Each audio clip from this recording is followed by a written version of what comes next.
கர்த்தருடைய பரிசுத்த நாமத்துக்கு மகிமை உண்டாவதாக. இந்த நாளிலும்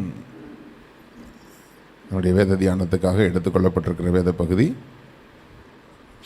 மத்தேயு எழுதின சுவிசேஷம் 12வது அதிகாரம் 1வது வசனத்திலிருந்து அந்த பகுதியில் இருக்கிற சம்பவத்தை நாம் தியானிக்கப் போகிறோம். மத்தேயு 12:1 முதல். அக்காலத்திலே இயேசு பயிர் வெளியே போனார். இயேசு ஓய்வு நாளிலே பயிர் வெளியே போனார். அவருடைய சீஷர்கள் பசியாயிருந்து கதிர்களை கொய்து தின்னத் தொடங்கினார்கள். பரிசேயர் அதை கண்டு அவரை நோக்கி, இதோ ஓய்வு நாளில் செய்யத்தகாததை உம்முடைய சீஷர்கள் செய்கிறார்களே என்றார்கள். இந்த பகுதி நீங்கள் அதிகமாய் வாசித்த பகுதியாகத்தான் இருக்கும். இயேசு கிறிஸ்து அந்த நாளிலே ஓய்வு நாள், அந்த ஓய்வு நாள் அன்றைக்கு பயிர் வழியே கடந்து போகிறார். அவர் அந்த ஓய்வு நாளிலே பயிர் வழியாய் கடந்து போகும் பொழுது, அந்த நாட்களிலே ஓய்வு நாளிலே பயிர்களை கொய்து சாப்பிட மாட்டார்கள். அந்த நாள் ஓய்ந்திருக்கிற நாள், வயலிலிருந்து எதையும் அறுத்து அதை சாப்பிடவோ பயன்படுத்தவோ கூடாது என்பது அந்த நாட்களிலிருந்து மோசேயினுடைய பிரமாணம். இப்போது இந்த பிரமாணங்கள் எல்லாமே, அதாவது எல்லா பிரமாணங்களும் மனிதருக்காக கொடுக்கப்பட்டது. தேவன் தம்முடைய கட்டளையாக அவர் கொடுத்திருந்தாலும் ஆண்டவர் அந்த கட்டளைகளை எப்படி பயன்படுத்துகிறார் என்பதை தான் நாம் பார்க்க போகிறோம். இப்போ அன்றைக்கு இருந்த சட்டத்தின்படி கூட வந்தவங்க பரிசேயர். இந்த பரிசேயர் கூட்டமும் சதுசேயர் கூட்டமும் எப்பொழுதுமே குற்றம் கண்டுபிடித்து கொண்டே இருப்பார்கள் கூட உட்காந்து. அப்போ அவங்க சொல்கிறாங்க, உம்முடைய சீஷர்கள் ஓய்வு நாளிலே செய்யத்தகாததை செய்கிறார்களே, உம்முடைய சீஷர்கள் செய்கிறதை நீங்கள் கண்டிக்க மாட்டீங்களா அப்படின்னு கேட்குறாங்க. இப்போ போனது ஓய்வு நாள், பயிர்களை கொய்து சாப்பிட்டது சீஷர்கள். ஏன் சாப்பிட்டாங்க அப்படின்னா, காலையில் பசிக்க ஆரம்பிச்சிருச்சு அவங்களுக்கு. காலையில் அவங்களுக்கு அதுக்கு காலை நேரமாக என்று அதில் சொல்லப்படவில்லை. ஒருவேளை அவங்க ஆராதனை முடிச்சுட்டு போன நேரமாக இருக்கலாம். பசியில் ஏதோ ஒன்று செஞ்சிட்டாங்க. இப்போது பின்னாடியே ஒரு பெரிய அந்த என்ன சொல்கிறது, அந்த நம்ம நாடுகளெல்லாம் இந்த குற்றங்களை கண்டுபிடிக்கிறதுக்கு இந்த ஈடிலாம் சொல்கிறாங்களே, அந்த மாதிரியான அமலாக்கத்துறை போல் இவங்க எப்போவுமே பின்னாடி போய் இவங்க எதையாவது பெருசாக என்னமோ வீரப்பனை கண்டுபிடிச்சிட்ட மாதிரி ஒரு விஷயத்தை கண்டுபிடிச்சிட்டாங்க. பயிர் வெளியே போகும்போது அவங்க பயிரை கொய்து சாப்பிட்டு விட்டார்களே அப்படின்னு சொல்லிட்டு, செய்யத்தகாததை அவர்கள் செய்து விட்டார்கள். சரி, சாப்பிடக்கூடாதுன்னு சொல்லியிருந்துச்சு, சாப்பிட்டாங்க. சாப்பிடக்கூடாததை சாப்பிடலை, அதுதான் முக்கியம். சாப்பிடக்கூடியதான் சாப்பிட்ருக்குறாங்க. அப்போது இவங்க அதை குற்றப்படுத்தும் பொழுது நம்மளாக இருந்தால் என்ன செய்வோம், அந்த நாட்களில் இருந்த சட்டத்தின்படி அந்த காரியத்தை அவர்கள் செய்தது தவறு தான் என்று நம்ம சொல்லுவோம். ஏன்னா புதிய ஏற்பாடு எப்போ ஸ்டார்ட் ஆகுது அப்படின்னு சொன்னால், இயேசு கிறிஸ்துடைய மரணத்துக்கு பிறகு தான் புதிய ஏற்பாடு ஸ்டார்ட் ஆகுது. அது வரைக்கும் பழைய ஏற்பாட்டு பிரமாணங்கள் தான் கை கொள்ளப்பட்டு கொண்டு வருகிறது. அப்போது ஆண்டவர் இயேசு கிறிஸ்து சிலுவையிலே நியாயப்பிரமாணத்தினுடைய எல்லா நீதியையும் நிறைவேற்றி முடித்தார். அதனால தான் எல்லாம் முடிந்தது என்று ஆண்டவர் சொன்னார். அப்போது இவங்க அந்த பழைய ஏற்பாட்டு காலத்து நாட்களின்படி தான் நடக்கிறாங்க. குற்றப்படுத்துகிறபடி அன்றைக்கு எல்லாம் யாரை கேட்டாலும் சொல்லுவாங்க, அவங்க கேட்குறது கரெக்டு தானே அப்படின்னு கேட்பாங்க. ஆனால் ஆண்டவரிடத்தில் காணப்பட்ட ஒரு காரியம் என்னென்னா, சீஷர்களை யாரையுமே ஐஏஎஸ் படித்தவங்க ஐபிஎஸ் படித்தவங்களை பார்த்து ஆண்டவர் செலக்ட் பண்ணலை. எல்லாமே ஒரு சாதாரண சராசரியான மக்களில் ஒருத்தரை தான் ஆண்டவர் தேர்ந்தெடுத்திருக்கிறார். அப்படி இருக்கும் பொழுது இவங்க வரும்பொழுது ஒரு பசியில் சாப்பிட்ட ஒரு விஷயத்தை அவங்க குற்றப்படுத்துகிறாங்க. செய்தது அந்த நாட்களுடைய நீதியின்படி குற்றம்தான் என்றாலும் ஆண்டவர் தன்னுடைய சீஷர்களை விட்டு கொடுக்காமல் ஆண்டவர் பேசுகிறதை பார்க்கிறோம். இதில் ஆண்டவரிடத்தில் நாம் கற்றுக்கொள்ளுகிற காரியம் என்ன அப்படின்னு சொன்னால், சில நேரங்களில் ஒரு உப்புச்சப்பில்லாத ஒரு மேட்டராக இருக்கும். யாராவது ஒருத்தர் ஒரு குறைய சொன்னாங்கன்னா உடனே ஆமாம் இவனுங்க எப்போவுமே அப்படி தான் பண்ணுவானுங்க அப்படின்னு ஒரு வார்த்தையை ஆண்டவர் சொல்லலை. ஆனால் நமக்கு அநேக நேரம் நம்மக்கிட்ட யாராவது ஒருத்தரை பற்றி ஒரு குறை சொன்னால் உடனே குறை சொல்கிற ஆளோடு சேர்ந்துக்குவோம். நம்மக்கிட்ட இருக்கிற கெட்ட பழக்கம் என்ன, யாராவது ஒருத்தர் யாரை பற்றியாவது ஒருத்தர் குறை சொன்னாங்கன்னா சொன்ன உடனே ஆமாம் இந்த ஆள் எப்போ பார்த்தாலும் அப்படி தான் பண்ணுவான், இந்த அம்மா இப்படி தான் எப்போ பார்த்தாலும் பண்ணிக்கிட்டு இருப்பாங்கன்னு குற்றப்படுத்துகிறவர்களோடு சேர்ந்து கொண்டு குற்றப்படுத்துகிறது தான் பொதுவான ஒரு சுபாவமாக இருக்கிறது. இன்னும் சொல்லப்போனால் இன்னும் வித்தியாசமான ஆட்கள்லாம் இருக்கிறாங்க. இங்கே குற்றப்படுத்தும் போது இவங்களோட சேர்ந்து பேசிடுவாங்க. அந்த பக்கம் போய் என்ன செய்வாங்க, உங்களை பற்றி இப்படி அவர் சொல்கிறாங்கன்னு அப்படி சொல்லி கொடுத்துருவாங்க. இப்படி ஒரு குழப்பமான ஒரு காரியங்கள் மனிதனுடைய மனநிலையில் இருக்கிறது. இப்போ இதே பரிசேயர்கள் வந்து குற்றப்படுத்துகிறாங்க, இவங்க என்னெல்லாம் தனிப்பட்ட முறையில் பண்ணாங்கன்னு அது ஆண்டவருக்கு தான் தெரியும். அப்போது நம்ம எல்லாரும் அநேக விஷயங்களில் தவறுகிறோம், அதைத்தான் வேதம் சொல்லுகிறது. அநேக விஷயங்களில் நம்ம ஏதோ ஒரு காரியத்தில் யாரோ ஒருத்தர் ஒரு காரியங்களை தவறாக செஞ்சிட்ருக்கிறோம். அதுக்கப்புறம் அதை பார்த்து நமக்கு உணர்வு கருத்தர் கொடுக்கும் பொழுது அதை நம்ம சீர்படுத்தி கொள்கிறோம். இந்த குற்றப்படுத்துகிறதுக்கு இருக்கிற ஒரு கூட்டத்துக்கு ஆண்டவர் தம்முடைய பிள்ளைகளை, தன்னுடைய சீஷர்களை அவர் விட்டு கொடுக்கவில்லை. உங்களுக்கு ஆண்டவர் இன்றைக்கு சொல்லுகிற ஒரு காரியம் என்னென்னு சொன்னால், உங்களை யாராகிலும் குற்றப்படுத்தி இருந்தால், ஒருவேளை நீங்கள் பிசகி சில காரியங்களை செய்திருந்தாலும் ஆண்டவர் யாரிடத்துலையும் உங்களை விட்டு கொடுத்து ஆண்டவர் பேச மாட்டார். மற்றவங்க பேசுகிற மாதிரி ஆண்டவர் உங்களை பேச மாட்டார். எப்போவுமே நம்ம நேசிக்கிறவங்க யாராவது ஒருத்தர் தப்பு பண்ணிட்டாங்கன்னு சொன்னால் தனிப்பட்ட முறையில் கூட்டு போய் நம்ம கண்டிப்போமே தவிர மற்றவங்களுக்கு முன்னாடி அவங்கள அவமானப்படுத்த மாட்டோம். அப்போது ஆண்டவரிடத்தில் கற்றுக்கொள்கிற ஒரு காரியம் என்னென்னு சொன்னால், எல்லாருக்கும் முன்னாடி விட்டு கொடுத்து எல்லாருக்கும் முன்னாடி அவமானப்படுத்துகிற ஒரு சுபாவம் நம்ம ஆண்டவர்கிட்ட கிடையவே கிடையாது. அப்போது அவரை சேவிக்கிற பிள்ளைகளாகிய நாம் ஒரு காரியத்தை செய்யணும். மற்றவங்களுக்கு முன்னாடி மற்றவங்களை ஒரு யாரையுமே அலட்சியப்படுத்தியோ அவமானப்படுத்தியோ குற்றப்படுத்தியோ பேசி அவங்களுக்கு ஒரு அவமானத்தை உண்டாக்கக்கூடிய சுபாவம் நம்மிடத்தில் காணப்படவே கூடாது. அப்போ ஆண்டவர் அங்கே விட்டு கொடுக்காமல் அவர் செய்த ஒரு காரியம் என்னன்னு சொல்லும்போது, ஆண்டவர் பழைய ஏற்பாட்டிலிருந்து சில சம்பவங்களை எடுக்கிறார். அதற்கு அவர், தாவீதும் அவனோடு இருந்தவர்களும் பசியாய் இருந்தபோது நீங்கள் அவர் செய்ததை நீங்கள் வாசிக்கவில்லையா? அவன் தேவனுடைய வீட்டில் பிரவேசித்து ஆசாரியர் தவிர வேறு ஒருவரும் புசிக்கத்தகாத தேவ சமூகத்து அப்பங்களை தானும் தன்னோடு இருந்தவர்களும் புசித்தார்களே. அப்படின்னா அவர் என்ன சொல்ல வர்றாரு, தாவீது யுத்தங்களை முடித்து அவன் ரொம்ப களைத்து போய் இருக்கிற சூழ்நிலையில் போய் புசிக்கிறதுக்கு ஏதாகிலும் இருக்குதான்னு கேட்கும்போது அங்கே ஆசாரியன் சொல்கிறான், இல்லை தேவ சமூகத்து அப்பத்தை தவிர வேறு ஒன்றும் இல்லை. அப்படிங்கும்போது அது மாற்றப்பட்டாச்சு. ஏன்னா ஒவ்வொரு நாளும் 6 அப்பங்களை வந்து 2 அடுக்கி வைக்கப்பட்டு அங்கே அந்த அப்பங்கள் அங்கே சமூகத்தப்பு மேசையில் இருக்கும். அதை வந்து புது அப்பங்கள் வைத்த பிறகு பழைய அப்பத்தை எடுத்துருவாங்க. எடுத்து அதை ஆசாரிகள் மட்டும்தான் புசிப்பாங்க. அப்படி இருக்கும் பொழுது இப்போ தாவீதும் அவனோடு இருந்தவர்களும் பசியாக இருக்கிறாங்க. பசியாக இருக்கும்போது ஆசாரியர்கள் தான் அதை சாப்பிடணும். ஆனால் இப்போது ஆசாரியர்கள் தான் சாப்பிடணுங்கிற முறைமை சரியா, அல்லது இப்போ பசியோடு வந்திருக்கிற ஒரு கூட்டம் சாப்பிட்டு பசியாற வேண்டியது? இப்போது ஆசாரியர்கள் வந்து பசியாக இருந்தாலும் இல்லைனாலும் அன்றைக்கி அதை அவங்க சாப்பிட்டு காலி பண்ணணும். அவங்க பசிக்கு சாப்பிட்றாங்கன்றதை விட அவங்க வந்து அதை அன்றைக்கி காலி பண்ணி ஆகணும். ஏன்னா அதை வேஸ்ட் பண்ணவும் கூடாது, தூக்கி குப்பையிலையும் போடக்கூடாது. அப்போது இவங்க பசிக்காக சாப்பிட்றதில்ல, இவங்க பிரமாணத்துக்காக சாப்பிடுகிறவர்கள். ஆனால் வந்திருக்கிறவர்கள் பசிக்காக சாப்பிடுகிறவர்கள். அப்போது இந்த இடத்துல ஆண்டவர் வந்து ஒரு மனசாட்சியின் பிரமாணத்தை ஆண்டவர் கொண்டு வருகிறார். நியாயப்பிரமாணத்தை தாண்டி அநேக நேரங்களில் நம்ம நிறைய வேதத்தை பற்றி நிறையா பேசுவோம், ஆனால் பசித்தவர்களுக்கு ஆகாரம் கொடுக்க மாட்டோம். கஷ்டப்படுறவங்களுக்கு ஒரு உதவியை நம்ம செய்ய மாட்டோம். ஆண்டவர் வந்து சட்டம் ஒரு பக்கம் இருந்தாலும் ஆண்டவர் வந்து தான் கடைசியில் சொல்கிறாரு, இரக்கத்தையும், அதாவது பலியை அல்ல, இரக்கத்தையே விரும்புகிறேன் என்பதின் கருத்து என்னென்னது கற்றுட்டு வாங்கங்கிறார்.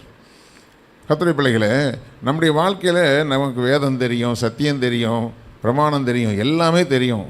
ஆனால் மனசாட்சி என்று நமக்கு ஒன்று இருக்கிறது, மனிதாபிமானம் என்று ஒன்று இருக்கிறது. அந்த மனிதாபிமானத்தின்படியாக ஒரு காரியத்தில் ஓய்வு நாளில் ஒருத்தனுடைய ஆடோ மாடோ ஒரு குழியில் விழுந்துட்டா தூக்கி விட மாட்டிங்களா? இப்படிலாம் ஆண்டவர் கேட்குறார். அப்போது ஓய்வு நாளில் வந்து நமக்கு ஒரு சில பிரமாணங்கள் இருக்குது. இப்போது ஓய்வு நாளே நமக்கு இருக்குது. இன்றைக்கி ஞாயிற்றுக்கிழமை நம்ம ஆராதனைக்கு வருகிறோம். ஆராதனைக்கு வரும் பொழுது சில நேரங்களில் என்ன பண்ணிடுறாங்க, வீட்டில் உள்ளவங்களுக்கு யாருக்கோ ஒருத்தவங்களுக்கு உடம்பு முடியாமல் போயிடுது. அப்படியே தூக்கி கொண்டு போட்டுட்டு நாங்கள் சர்ச்சுக்கு வரோன்னு சொல்லி வர்றதில்லை. இந்த காரியத்திலெல்லாம் நம்ம என்ன செய்கிறோம், நமக்கு ஏற்ற மாதிரி நம்ம மாற்றிக்கொள்கிறோம். ஆனால் மற்றவர்களுக்கு ஒரு பிரச்சனை வரும்போது அந்த பிரச்சனையை நம்ம கன்சிடர் பண்ணுறோம்னா அது கிடையவே கிடையாது. அவங்கக்கிட்ட நம்ம சட்டம் பேசிக்கிட்டு இருப்போம். அப்போது அதாவது எழுதப்பட்டிருக்கிற சட்டம், இப்போ உதாரணத்துக்கு ஒரு ரூட்டில் வந்து நோ என்ட்ரியில் போகக்கூடாது, அதுதான் சட்டம். ஆனால் ஆம்புலன்ஸ் என்ன செய்யுது, நோ என்ட்ரிலையும் போகுது. அப்போது இப்போ ஆபத்தில் வந்து நம்ம உலகத்தில் ஒரு காரியம் சொல்லுவாங்க, ஆபத்துக்கு பாவம் இல்லைன்னு சொல்லுவாங்க. அப்போ ஒருத்தருக்கு ஒரு ஆபத்து, ஒரு ஒத்தாசை வரும் பொழுது அநேக நேரங்களில் அந்த சட்டம் வந்து என்ன செய்யப்படுகிறது, மீறப்படுகிறது. அதுபோல் இங்கே வந்து பிரமாணங்கள் அப்படி இருந்தாலும் ஆண்டவர் அங்கே மனிதாபிமானத்துக்கு ஆண்டவர் இடம் கொடுக்கிறார். தேவனுடைய பிள்ளைகளை, பசியாக இருக்கிறவனுக்கு ஆகாரம் கொடுக்க வேண்டியது நம்முடைய கடமை. பாதிக்கப்பட்டிருக்கிறவர்களுக்கு ஒத்தாசை செய்ய வேண்டியது நம்முடைய கடமை. எல்லாத்துலேயுமே நமக்கு முதல்ல நம்ம பேசுகிற சட்டத்திட்டத்தை தாண்டி மனிதாபிமானம் என்பது மிக முக்கியமான காரியம். உதாரணத்துக்கு இன்றைக்கி தேசத்தில் வந்து சில சட்டங்கள் இருக்கிறது. எல்லா சட்டங்களையும் தாண்டி மாற்றுத்திறனாளிகளுக்குன்னு தனியாக சலுகைகள் கொடுக்கப்படுகிறது. ஏன்னா மற்றவங்களை போல் அவங்களால வாழ முடியாதுன்னு சொல்லி அங்கே சட்டங்கள் மாற்றப்படுகிறது, மனிதாபிமான அடிப்படையிலே மாற்றப்படுகிறது. அதே போல் நம்ம வேதத்தை அறிந்திருக்கிற பிள்ளைகள் அநேக வேத உபதேசங்களை நம்ம பேசுகிறோம். ஆனால் மனிதாபிமானத்துக்கு முக்கியத்துவம் கொடுக்குறோமா? சில பேருடைய சூழ்நிலைகளை புரிந்து கொண்டு நம்ம பேசுகிறோமா? இல்லை என்ன இருந்தாலும் அவங்க இப்படி பண்ணியிருக்கக்கூடாது, இப்படி பண்ணியிருக்கக்கூடாதுன்னு சொல்லி மற்றவர்களை நம்ம குற்றப்படுத்துகிறோமா? குற்றப்படுத்துகிறது நம்முடைய வேலையே கிடையாது. கர்த்தருடைய பிள்ளைகளை சூழ்நிலைகளுக்கு ஏற்ற விதமாய் ஒத்தாசை செய்யவும் உதவி செய்யவும் மனிதாபிமானத்தின் அடிப்படையில் சிலருக்கு உதவி செய்ய வேண்டிய கடமை நமக்கு இருக்கிறது. இப்போது வந்து இவர் சொல்கிறாரு, தேவ சமூகத்து அப்பத்தை யார் தான் புசிக்கணும்? ஆசாரியர்கள் மட்டும்தான் புசிக்கணும். ஆண்டவர் வந்து எப்போவுமே இப்போ வந்து பாவம் செய்த ஒரு ஸ்திரியை கண்டுபிடிக்கிறாங்க, நியாயப்பிரமாணத்தின்படி அவள் தண்டிக்கப்பட வேண்டியவள் தான். ஆனால் தண்டிப்பது முக்கியமாக, அவளை மன்னித்து அவளை மாற்றுகிறது முக்கியமாக? முதல்ல நம்ம வாழ்க்கையில் முதல் பிரதானமானது என்ன? இப்போ நம்ம ஒரு சர்ச்சுக்கே வர்றோம், கீழே விழுந்து கால் உடைஞ்சி போச்சு. இப்போ சர்ச்சுக்கு தான் போய் ஆகணுங்கிறது முக்கியமாக, இப்போ ஆஸ்பத்திரியில் போய் காலில் கட்டு போடுறது முக்கியமாக அப்படின்னு பார்க்கும் பொழுது, சர்ச்சுக்கு வந்து கால் உடைஞ்சதுக்கு பிறகு சர்ச்சில் வந்து உட்காந்தாலும் வேதனையோடு உட்காந்து ஆராதிக்க முடியாமல் உட்காந்துட்டு இருப்போம். ஒருவேளை ஆஸ்பத்திரிக்கு போய் அதை சரி பண்ணி ஒரு கட்டுக்கிட்டு போட்டு வந்து ஆலயத்தில் உட்காந்தா நிம்மதியாக உட்காந்துட்டு இருக்க முடியும். அதனால் பிரமாணங்கள் சில நேரங்களில், நான் சொல்கிறது எல்லா நேரங்களிலும் அல்ல, சில நேரங்களிலே மீறப்பட்டாலும் அங்கே மனிதாபிமானம் கிரியை செய்கிறதா, இரக்கம் கிரியை செய்கிறதா? இப்போ ஆசாரியர்கள் வந்து தாவீதும் அவனோடு இருந்தவர்களுக்கும் அந்த அப்பத்தை கொடுத்தாங்கன்னு கேள்விப்பட்டால் அங்கே இருக்கிற நிறையா பரிசுத்தவான்கள்லாம் பெரிய குற்றப்படுத்தியிருப்பாங்க, எப்படி நீங்கள் இந்த மாதிரி கொடுத்துருக்கலான்னு சொல்லிட்டு. ஆனால் ஆண்டவர் விரும்புகிறது முதலாவது இரக்கத்தையே விரும்புகிறேன். ஆண்டவர் சொல்கிறார், பலியை அல்ல இரக்கத்தையே விரும்புகிறேன் அப்படிங்கிறார். எனக்கு தெரிஞ்ச ஒருத்தர் வந்து ஒரு முறை ஒரு 2-3 நாள் சாப்பிடாத ஒரு வெளி மாநிலத்தை சேர்ந்த ஒரு வாலிபன், அவர் வந்து அவர் சொல்கிறார், நான் இருக்கும்போது தான் அங்கே சொல்கிறாரு, அப்போல்லாம் எனக்கு வருமானமே கிடையாது, என்கிட்ட இருக்கிறவர் நல்ல வசதியானவர். அவர்கிட்ட வந்து சொல்கிறார், இந்த மாதிரி 3 நாள் ஆச்சு, அப்போல்லாம் வந்து ஃபோன்லாம் எந்த வசதியும் கிடையாது, லெட்டர் போட்டு தான் வரணும்.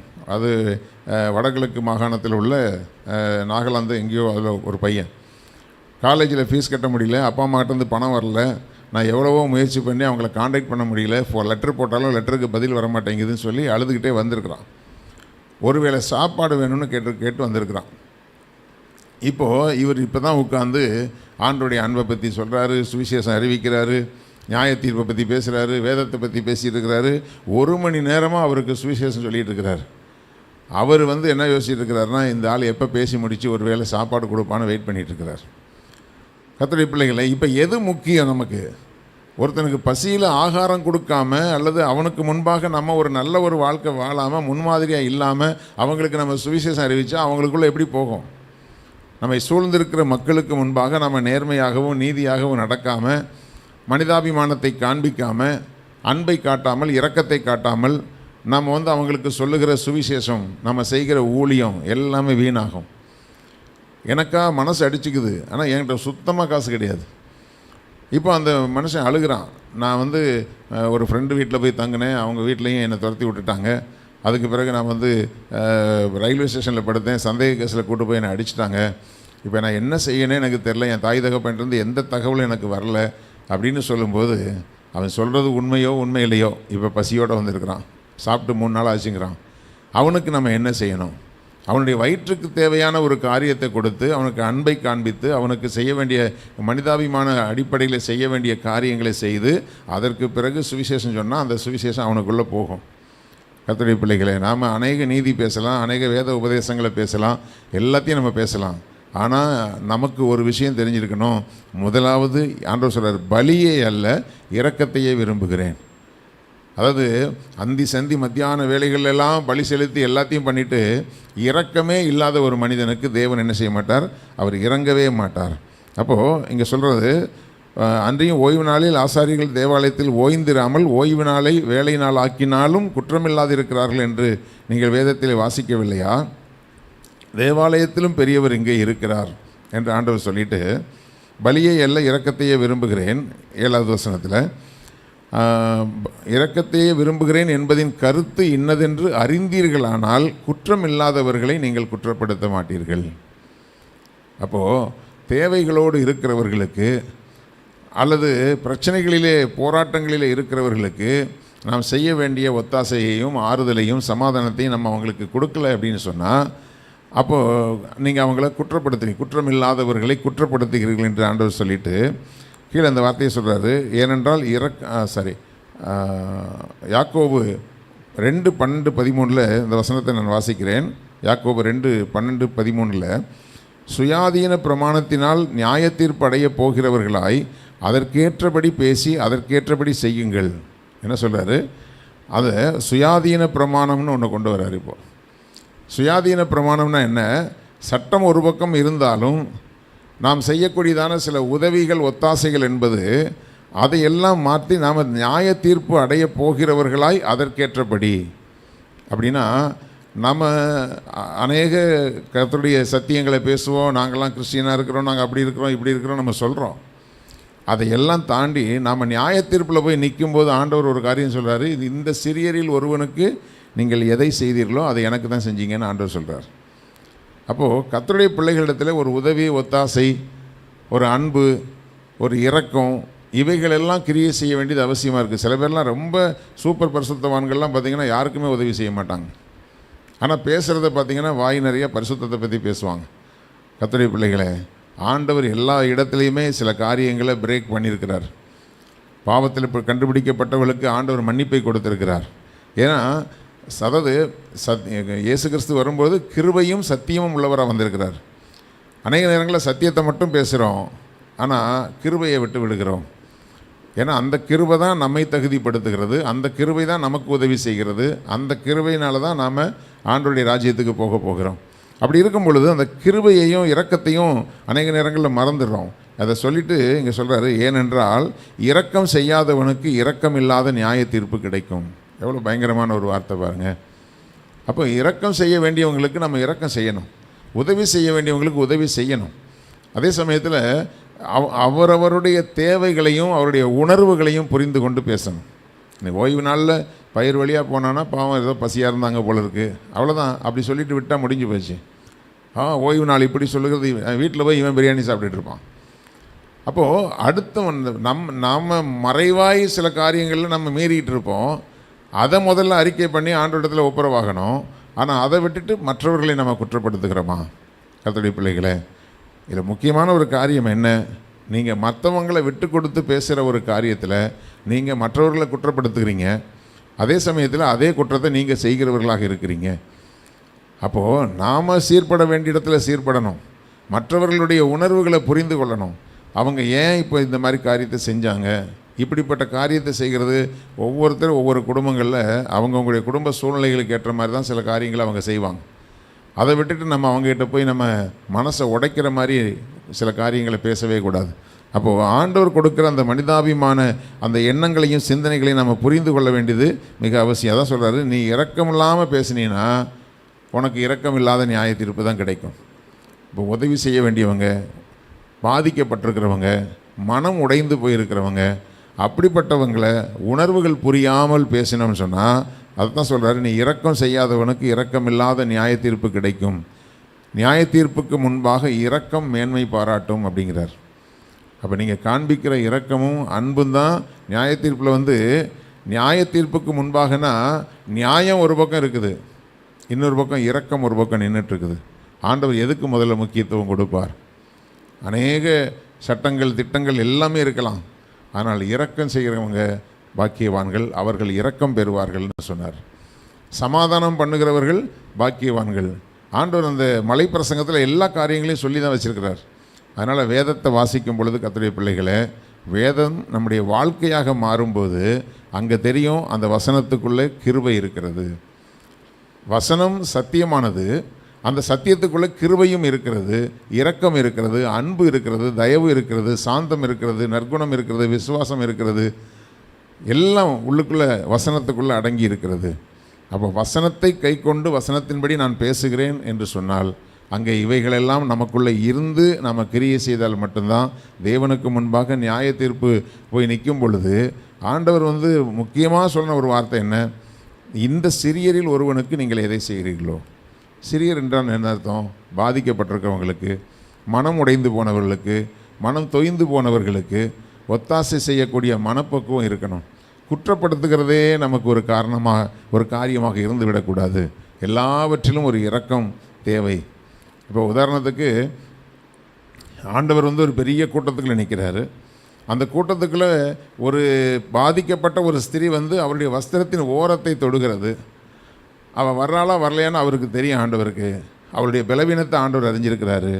மற்றவங்களுக்கெல்லாம் இவர் தொட்டு சுகமாச்சு, ஆனால் ஒருத்திக்கு மட்டும் இவருடைய வஸ்திரத்தை தொட்டாலே தொட்டாலே சுகமாகுங்கிற அளவுக்கு தேவன் அங்கே ஒரு பிரமாணத்தை வச்சுருந்தார்.